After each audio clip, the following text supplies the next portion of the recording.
Nunca esperé que la parte más difícil de mi divorcio no fuera firmar los papeles, sino cruzarme con mi exmarido en el buzón cada mañana. Cuando Rodrigo y yo nos separamos, hice lo que hace la mayoría de la gente cuando un matrimonio se derrumba. Lloré durante semanas, llamé a mi mejor amiga a medianoche más veces de las que puedo contar, reorganicé cada mueble del apartamento porque necesitaba que todo se sintiera diferente y luego poco a poco, muy poco a poco, empecé a reconstruirme. Tardé casi un año entero.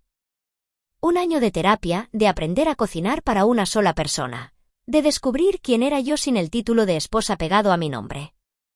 Y cuando ese año terminó sentí de verdad que estaba en un lugar diferente. Más tranquila. Más estable.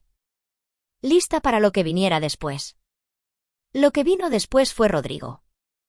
No de forma dramática, no una llamada, no una carta, no un gran gesto en mi puerta. Fue algo más sencillo y de alguna manera mucho más desconcertante que todo eso.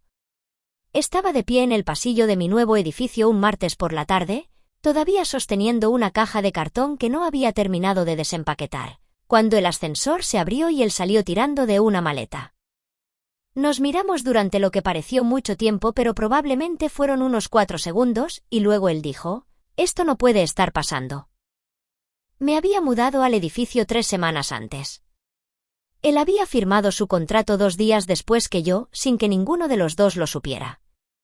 El administrador del edificio nos explicó después, con un entusiasmo que solo puedo describir como profundamente inoportuno, que estábamos en el mismo piso. Apartamento 14 y apartamento 17. A 3 puertas de distancia. Volví a mi apartamento y me senté en el suelo de la cocina durante unos 20 minutos. Déjame darte algo de contexto, porque esta historia no tiene sentido sin él. Rodrigo y yo habíamos estado juntos 9 años, casados durante 6 de ellos. No éramos una pareja dramática. No gritábamos ni nos decíamos cosas que no se pueden borrar. Lo que éramos era 2 personas que habían ido creciendo en direcciones completamente distintas sin darse cuenta, y un día se despertaron y se miraron a través de la mesa del desayuno y las 2 supieron, sin decir una palabra, que algo fundamental había cambiado. El divorcio fue de mutuo acuerdo. Los abogados fueron tranquilos. Dividimos todo con justicia y sin muchas discusiones, y cuando terminó nos dimos la mano en el aparcamiento del juzgado como 2 compañeros de trabajo que acababan de terminar un proyecto difícil juntos. No había hablado con él desde ese aparcamiento. Eso fue 14 meses atrás. Y ahora estaba en el apartamento 17. La primera semana fue surrealista de una manera para la que no tengo una palabra mejor. Éramos educados. Casi dolorosamente educados, el tipo de educación que requiere esfuerzo real, donde sonríes un poco demasiado y dices buenos días con una voz ligeramente demasiado alegre y luego entras, y te quedas en el pasillo preguntándote qué acaba de pasar. Le sujetábamos el ascensor mutuamente. Nos saludábamos en la lavandería. Una vez, un jueves por la tarde, acabamos caminando al garaje exactamente al mismo tiempo e hicimos conversación sobre el tiempo durante 90 segundos que parecieron 90 años. Mi amiga Isabel pensaba que toda la situación era de lo más divertida. Vino a tomar vino ese primer fin de semana, se sentó en mi sofá y se rió durante 3 minutos seguidos antes de poder calmarse lo suficiente para preguntarme cómo estaba de verdad. Le dije que bien. Ella me miró de la manera que solo puede hacerlo una mejor amiga y dijo: «No estás bien para nada». No se equivocaba. Porque la verdad era que ver a Rodrigo cada día me estaba haciendo algo que no había esperado y para lo que no estaba preparada.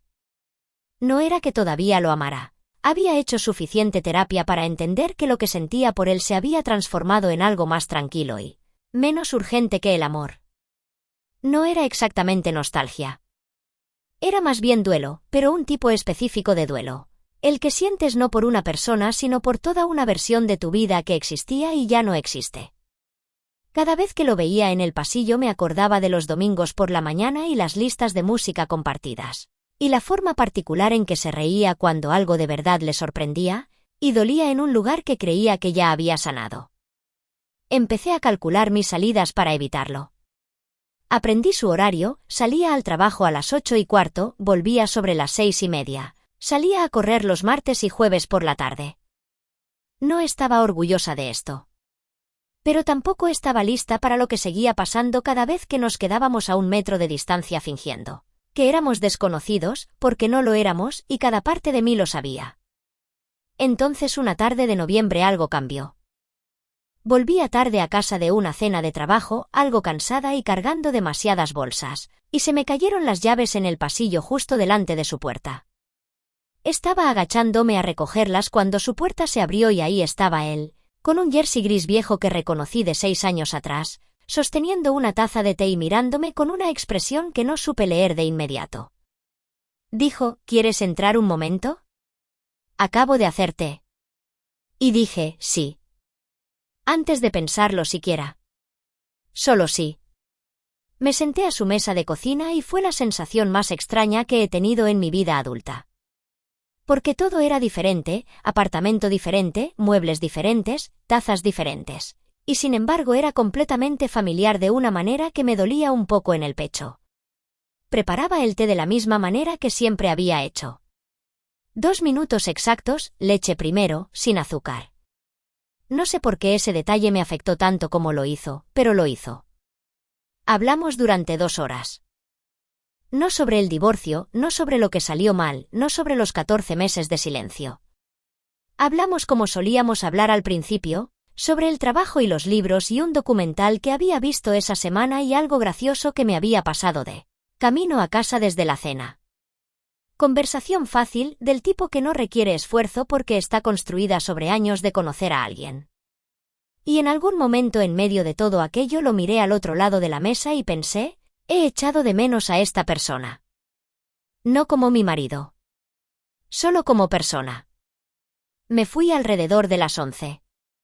Me acompañó hasta su puerta, 3 apartamentos más abajo, y nos quedamos un momento en el pasillo y él dijo, «¿Esto ha estado bien?» Y yo dije, «Sí». Y luego entré y me senté en la cama y me quedé mirando el techo durante mucho tiempo. Isabel me llamó a la mañana siguiente porque le había mandado un mensaje a medianoche, lo cual aparentemente señalaba una emergencia. Le conté lo que había pasado y se quedó en silencio un momento y luego dijo, «¿Y qué significa esto?» Y yo dije, «No lo sé». Y ella dijo, «¿Quieres que signifique algo?» Pensé en esa pregunta durante mucho tiempo. Mucho tiempo. Y la respuesta honesta, la respuesta que tuve que sostener y darle vueltas y mirar desde todos los ángulos antes de poder confiar en ella, era no. No de la manera que ella quería decir. Lo que quería no era volver atrás. Lo que quería era dejar de perderlo completamente, porque en algún momento del proceso de convertirnos en excónyuges también habíamos perdido una amistad que había existido mucho antes que el matrimonio, y esa pérdida era la parte que nunca había sanado del todo. Llamé a su puerta el sábado siguiente por la mañana. Abrió con cara de ligera sorpresa y yo dije, «Creo que deberíamos hablar». «¿De verdad?» «De todo». Hizo té. Nos sentamos. Y por primera vez desde el aparcamiento del juzgado hablamos de verdad sobre lo que había pasado entre nosotros, sin enfado, sin culpa, sino con el tipo de honestidad que solo es posible cuando ha pasado suficiente tiempo y ha habido suficiente sanación para que puedas mirar algo con claridad sin que te destruya. Me contó cosas que yo no había sabido. Yo le conté cosas que nunca había dicho en voz alta. Hablamos de dónde salió mal y por qué ninguno de los dos lo había visto antes y que desearíamos haber hecho de otra manera. Fue difícil. Hubo largos silencios y en un momento lloré, no de forma dramática, sino tranquilamente, de la manera en que lloras cuando algo por fin se suelta que has estado sosteniendo demasiado tiempo. Él me pasó un pañuelo y no dijo nada, lo cual fue exactamente lo correcto. Hablamos durante casi 4 horas. Y cuando terminó algo se había asentado entre nosotros que yo no había dado cuenta de que seguía sin asentarse. No resuelto en el sentido de arreglado, no puedes arreglar un matrimonio que terminó y los dos lo sabíamos. Pero resuelto en el sentido de comprendido. Reconocido. Depositado correctamente en lugar de simplemente abandonado. Después de eso las cosas fueron diferentes en el pasillo. Seguían siendo educadas, pero genuinamente educadas, del tipo que no requiere esfuerzo. Empezamos a tomar café ocasionalmente los sábados por la mañana, una vez cada pocas semanas, nada programado, solo una política de puerta abierta que habíamos acordado en silencio de alguna manera. Él me ayudó a mover una estantería pesada en febrero. Yo le llevé sopa en marzo cuando tuvo un resfriado fuerte y la dejé fuera de su puerta con una nota que decía: leche primero, sin azúcar. Me mandó un emoji riendo y nada más y sonreí a mi teléfono durante más tiempo del que me gustaría admitir. No íbamos a volver juntos. Eso estaba claro para los dos y nunca fingimos lo contrario. El matrimonio había terminado por razones reales y esas razones no habían desaparecido. Pero algo más estaba creciendo en su lugar, algo más tranquilo y menos definido pero no menos real. Una amistad construida sobre las ruinas de algo más grande, lo cual suena triste pero en realidad no lo era. Era simplemente diferente.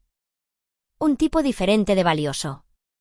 Llegó la primavera y el edificio puso sillas en el pequeño patio de la parte de atrás y una tarde de abril. Estaba sentada fuera con un libro cuando Rodrigo salió con su propio libro y me miró y dijo: ¿Es raro si me siento aquí? Y yo dije: es un patio, Rodrigo. Puedes sentarte donde quieras. Y se rió, esa risa particular, la que sale cuando algo de verdad le sorprende. Y se sentó a 2 sillas de distancia. Leímos en silencio durante 1 hora. Un silencio cómodo, del tipo que no necesita llenarse. En algún momento la luz cambió y refrescó y él cerró su libro y se levantó y dijo: ¿La semana que viene a la misma hora? Y yo levanté la vista y dije: claro. Entró. Yo me quedé un poco más, mirando cómo la última luz de la tarde se desvanecía sobre los tejados, y pensé: esto no era lo que planeé. Esto no era lo que ninguno de los dos planeó. Pero aquí estamos, a 3 puertas de distancia, aprendiendo a ser algo nuevo. Y por primera vez en mucho tiempo eso fue suficiente.